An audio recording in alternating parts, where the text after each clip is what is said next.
तुम्ही यावर्षी 10वी किंवा 12वीची परीक्षा देणार आहात का? तर ही माहिती तुमच्यासाठी. या वर्षीच्या एसएससी आणि एचएससी बोर्ड परीक्षांसाठी महाराष्ट्र सरकार मोठ्या तयारीत. फेब्रुवारी-मार्च 2026 मध्ये लाखो विद्यार्थी परीक्षेला बसणार आणि त्याआधी राज्य सरकारने घेतला एक तगडा निर्णय. मागील काही वर्षापासून पेपर लीक, नकल प्रकरण आणि गैरव्यवहारांमुळे परीक्षा प्रक्रियेवर प्रश्नचिन्ह निर्माण होतं.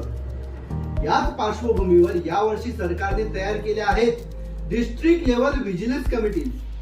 या कमिट्या प्रत्येक परीक्षा केंद्रावर ठेवणार काटेकोर नजर.